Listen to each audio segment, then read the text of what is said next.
So I got everything working. Stove works, microwave works, air conditioner works. Currently it says 12.7 volts. Whoa, whoa, whoa! My bad. All right, I'm gonna have to disconnect the battery. All right, well, we gotta drill a big hole.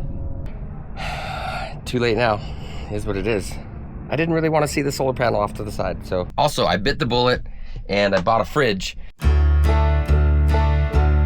Hello sailors, my name's Andy and this is my wife Misty. A few years ago, we bought an old neglected sailboat for $3,500 bucks, and I've been working on it ever since.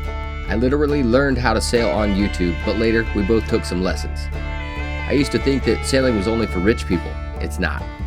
I used to also think that you had to sail around the world to have fun. You don't. Click subscribe, give it a thumbs up, and join us, and we'll show you how much fun you can have coastal cruising on a cheap sailboat. Welcome to Sailing Soleil. New episodes every 2 weeks on Sunday morning. We're gonna do a project on this Airstream B190, but don't worry, this isn't a van life channel. It's still a sailing channel, but the project we're gonna do is pretty close to boat type stuff with a 12 volt system. 12 volt system for, you know, the water, everything. Kind of a funny place for a toilet. And the reason I'm showing this is because doing this on an RV is pretty much exactly the same as doing it on a boat. So this is a sit down shower. You sit in there and wash yourself, I guess. Microwave, no fridge at the moment. Storage, some controls and stuff. So I got everything working. Stove works, microwave works, air conditioner works, sink works. When the generator is on, there's a generator underneath there, and it does work, which is really cool that the generator works. The guy that sold it to us didn't even know if it worked. He said, oh, I think the generator needs to be serviced, but we just turned it on. Check it out. Okay, there. Anyways, that's not what this is about. This video is about installing a house battery. I want to put in a fridge.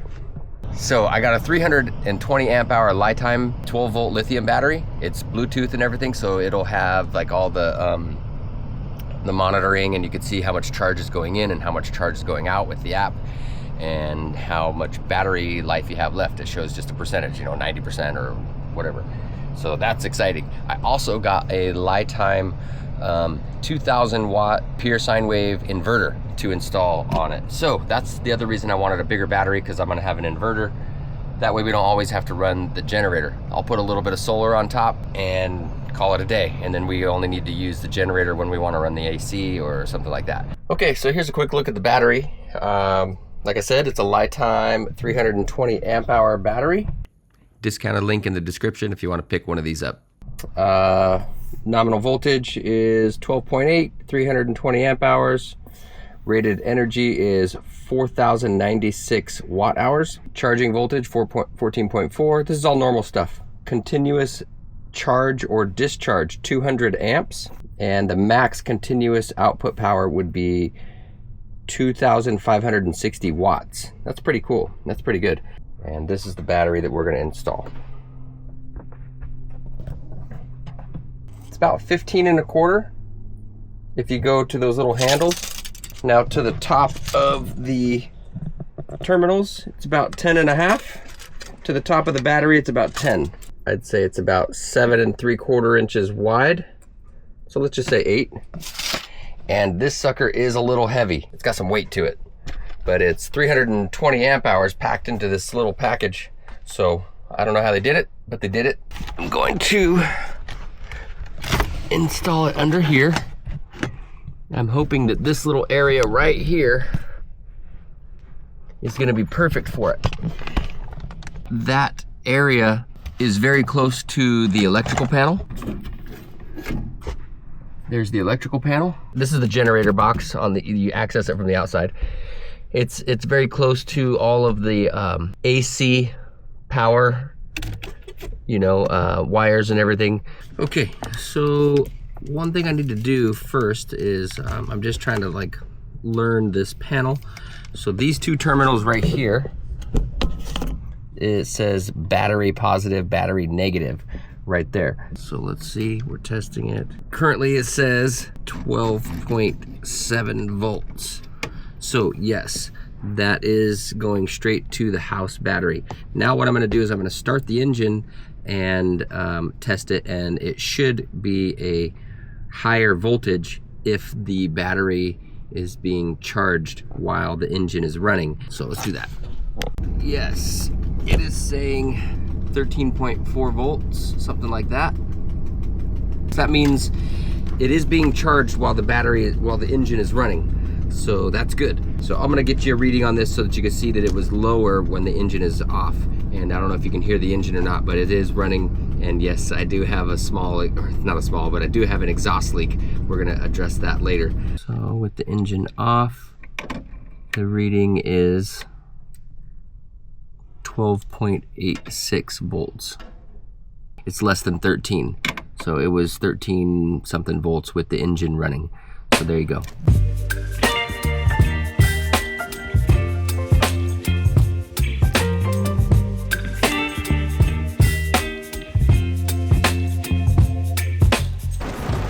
I'm sitting here working on this thing, trying to get this battery installed on the RV here. And it's just raining. It just started raining like crazy. So first thing I'm gonna do is I'm gonna, before I start cutting cables and stuff, I said I was gonna do that. I'm just gonna kind of place everything where I think it can go, because I want to make sure that the cables are gonna reach. It's just, you know, ergonomic as far as getting to it for service, stuff like that. But I'm just gonna place everything where it might go before I start actually cutting and installing and stuff like that.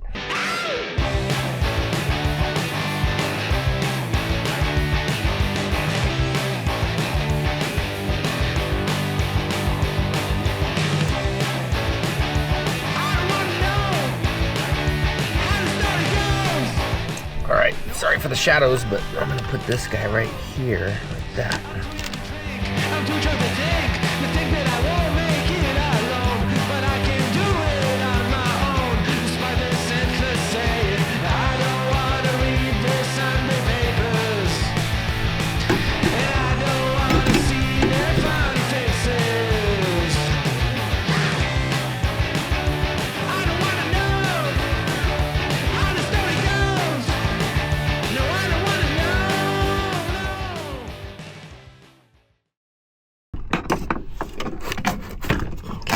Whoa, whoa, whoa! My bad. Look at burnt. All right, I'm gonna have to disconnect the battery. All right, we're back at this again, and it just seems like this is the never-ending project. This is special.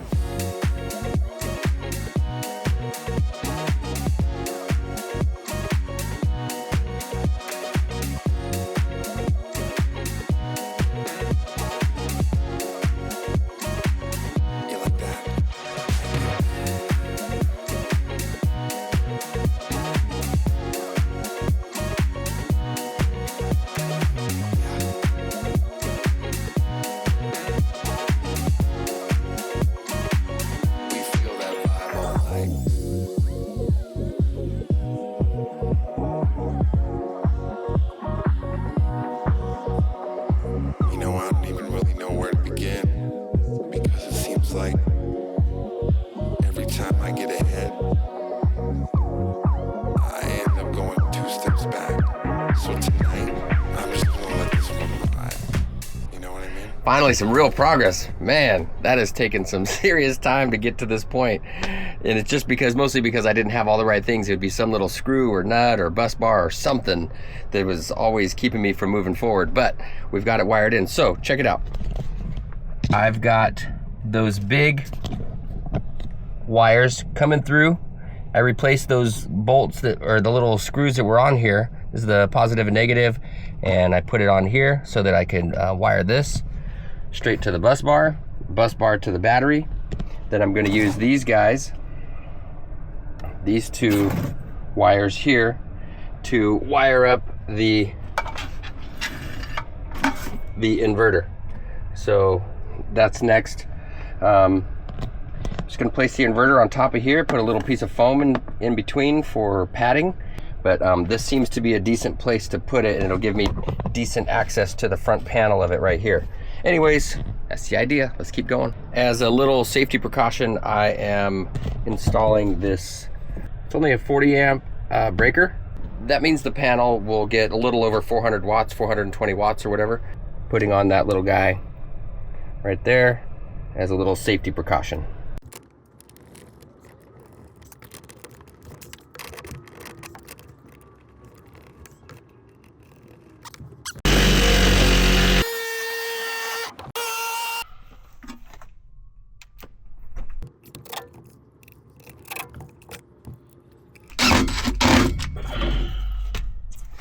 Okay, so now we've got it mounted to this piece of wood. It's gonna sit on top of here, on top of the battery for now, until proven that that's a bad idea.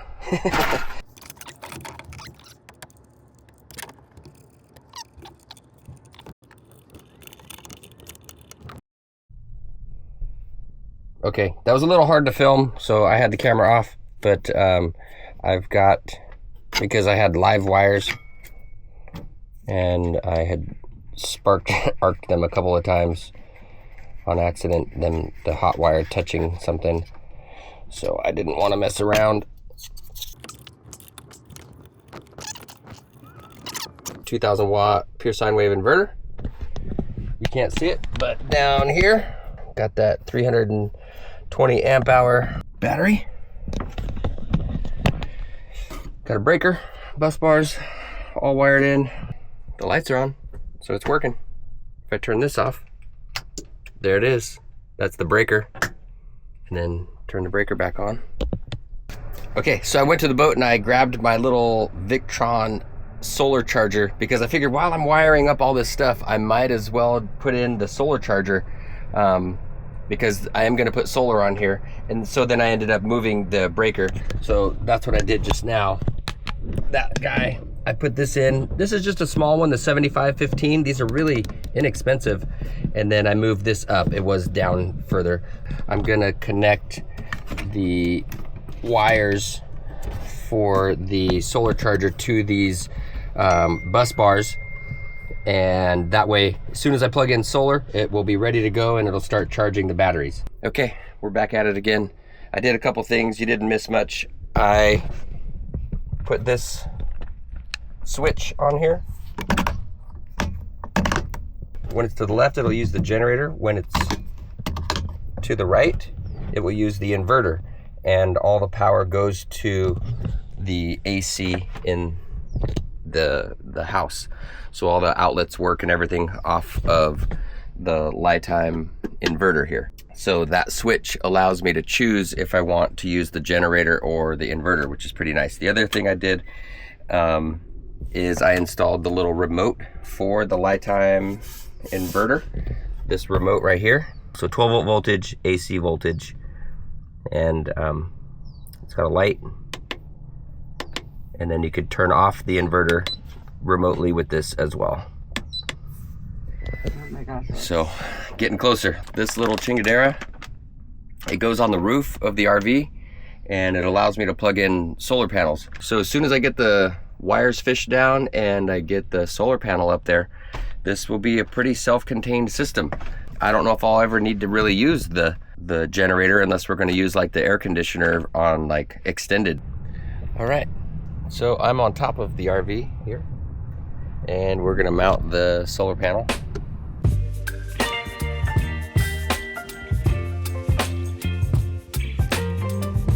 All right, just one step closer. That was pretty easy. There's the solar panel. I decided to put it in the middle because I didn't like seeing it off to the side. And then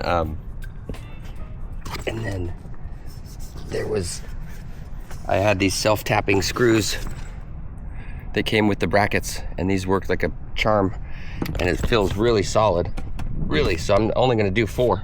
So I drill it, back it out, put some caulking in it, and then drill it back in, and it feels really solid. Like when I move this, the whole roof moves. So I'm not afraid of it, wind resistance or whatever. All right, well, we gotta drill a big hole. I gotta get these wires through.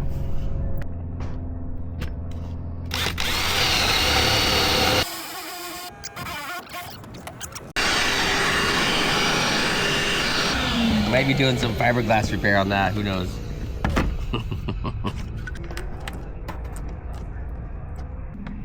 Okay, pull it. I can't. Yeah, you can. There you go. Keep going. About 2 more feet, 3 more feet.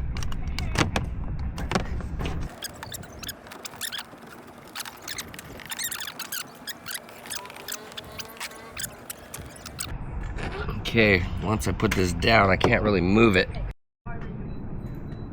Already casting a shadow right there, so I'll have to keep that down once the sun gets at a certain point. Too late now, is what it is. I didn't really want to see the solar panel off to the side, so let's go plug it in. And that is as close as I could get them. So I bought some extensions on Amazon, got here in 1 day, and I gotta put these on to the solar charger, which is over there. After that, the solar panel will work. And then tomorrow, also I bit the bullet and I bought a fridge. So tomorrow from Amazon, the fridge will show up. So we will put that in, and then this project will actually be over. But let's get the wires connected so that we can start seeing some juice go into the battery.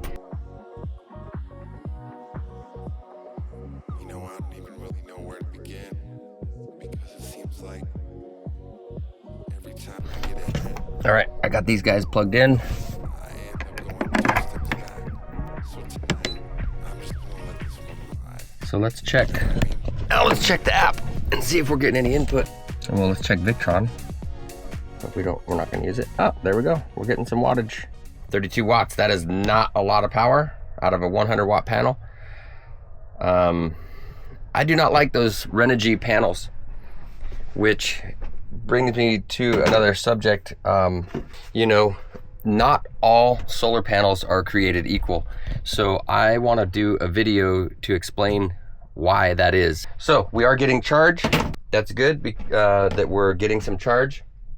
And I wanna see if this 100 watt panel will charge the battery today. If not, I have another 100 watt panel. I may opt to replace that panel with a bifacial panel, because given that the top is white, I feel like the bifacial will get some good reflection on the bottom side. Right now it's Black Friday deals. I found one last night for 67 bucks. Okay, I want to talk real quick about this LiTime app. This watt number here, it shows 0. So, and current is 0. Now, if I turn on, let's turn on the AC. That is this. This is gonna draw a lot of power. So now we're drawing 900 watts at 68 amps. Okay, we got the fridge. It came in as promised by Amazon. We went with the Bodega cooler. I kind of wish it did not say that on the front, but whatever. Tiny little ice trays. Looks like a very similar setup to the system I installed on the boat.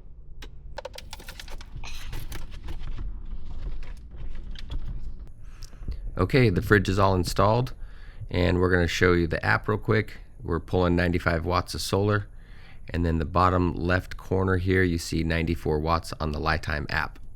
That brings this project to a close. It was quite an adventure.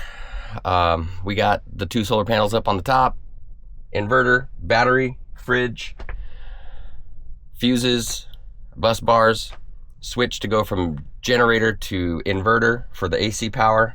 Verified that it does charge from the engine, but everything is working perfect. I love it. Thanks for watching. And I know this wasn't a boat project, but it's kind of the same thing. You know, it's all 12 volt systems. It's all the same type of gear that we're using, whether it was on a boat or an RV. And don't worry, this isn't going to be a van life channel. Just fixing up my little Airstream 190. All right, take it easy. Cheers.